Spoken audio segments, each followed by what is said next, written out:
Hello friend, साथीहरू मेरो अर्को भिडियोमा हजुरलाई फेरि पनि स्वागत छ। साथीहरू तपाईलाई के लाग्छ यदि हामीले हाम्रो भिडियोमा आएको कमेन्टमा लाइक र हार्ट दियौँ भने हजुरहरूको भिडियोमा के असर पर्छ? साथीहरू हजुरहरूलाई यसको बारेमा कसैले पनि अहिलेसम्म कुनै पनि युट्युबरले हजुरहरूलाई यसको बारेमा भनेको छैन। साथीहरू त्यसैले म आज हजुरहरूलाई भन्न गइरहेको छु, हामीले के अरूले गरेको कमेन्टमा लाइक या हार्ट दियौँ भने हाम्रो भिडियोमा के कस्तो असर पर्छ र त्यो हाम्रो भिडियोको लागि राम्रो हो या राम्रो होइन। सो साथीहरू भिडियोलाई अन्तिमसम्म हेर्नु होला। आजको भिडियो एकदमै नलेजौँ र इन्ट्रेस्टिङ हुनेवाला छ। सो साथीहरू भिडियोलाई सुरु गर्नुभन्दा पहिला मेरो नाम हो किरण, तपाईँ अहिले हेर्दै हुनुहुन्छ मेरो युट्युब च्यानल टेक्निकल किरण। साथीहरू ढिलो नगरिकन भिडियो सुरु गरौँ।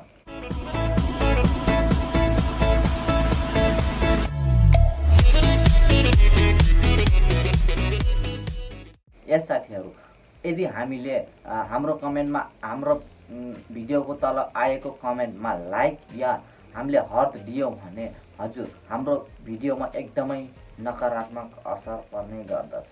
साथीहरू अब तपाईँहरूले सोच्ने गर्नुहुन्छ, त्यसको लागि म हजुरहरूलाई भन्नेछु, अन्तिमसम्म भिडियो हेर्नु होला। साथीहरू कसरी भनेपछि यदि हाम्रो भिडियोमा कसैले भिडियो हेऱ्यो, हाम्रो भिडियो फुल हेऱ्यो भनेपछि त्यसले लाइक गर्यो अनि कमेन्ट पनि गर्यो हाम्रो भिडियोलाई, तर कुरा यहाँबाट सुरु हुन्छ। साथीहरू हामीले भिडियोको तल कमेन्ट हेर्दै जाँदा हामीले पनि उसको कमेन्टमा लाइक गरिदिउँ। जस्तै कि उसको कमेन्ट हामीलाई राम्रो लाग्यो, कमेन्टमा लाइक गरिदिउँ अनि त्यसपछि त्यसको कमेन्टलाई हार्ट पनि दिइहाल्यौँ। हार्ट भनेपछि युट्युबर भएपछि थाहा भइहाल्यो होला कसरी हार्ट दिन्छन् भनेर, हार्ट पनि दियौँ। अनि त्यसपछि हजुरहरूको भिडियोमा कस्तो नकारात्मक असर पर्छ भनेपछि साथीहरू यदि त्यो त पहिला सुरुमा भिडियो हेऱ्यो, फुल हेऱ्यो, मानव फुल हेऱ्यो र ऊ कमेन्ट गरेर गइगयो, लाइक पनि गर्यो, कमेन्ट गर्यो र गइगयो, अर्को भिडियो हेर्न थाल्यो, तपाईँको नभए नि अरूको भिडियो हेर्न थाल्यो। त्यसपछि हजुरले कमेन्ट हेर्नुहुन्छ, कमेन्ट हेरिसकेपछि हजुरलाई त्यसको कमेन्ट राम्रो लाग्यो अनि हजुरले पनि त्यसको कमेन्टमा लाइक गर्नुहुन्छ र हार्ट दिनुभयो मानौ।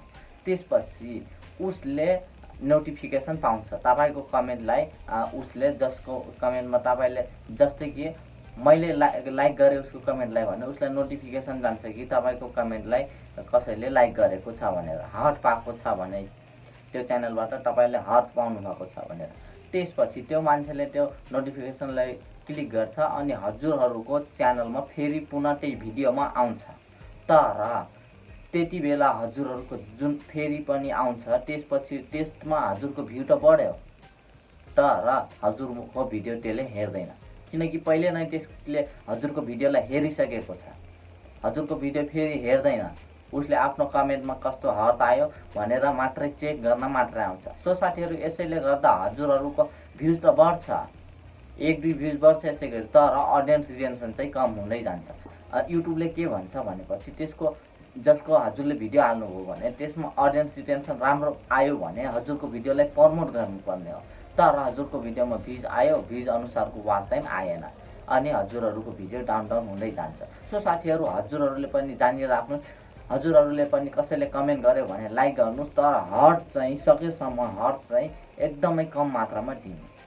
त्यसमा हजुरहरूले आफ्नो भिडियोमा राम्रो रेस्पोन्स पाउन सक्नुहुन्छ यस्तो गर्दा। सो साथीहरू यो त थियो सानो छोटो मिठो र हजुरहरूलाई भनेको जानकारी, किनकि साथीहरू मैले यो भर्खरै मैले थाहा पाएको हो र मैले सिकेँ, यो युट्युबबाटै सिकेको। त्यसपछि हजुरलाई पनि यो राम्रो कुरो हो भनेर मैले हजुरलाई पनि बताऊँ भनेर यो भिडियो बनाएको। त्यो मन पऱ्यो भने लाइक गर्नुहोस् र मेरो च्यानलमा नयाँ हुनुहुन्छ भने च्यानललाई सब्सक्राइब गरेर बेल आइकनलाई अल गर्नुहोस्, ताकि मैले अपलोड गर्ने यस्तै नयाँ भिडियोहरू, युट्युब भिडियोहरू सबैभन्दा पहिला तपाईँको सामु आओस्। साथीहरू आजको भिडियो यति, अर्को भिडियोमा फेरि भेट्नेछ। जय नेपाल।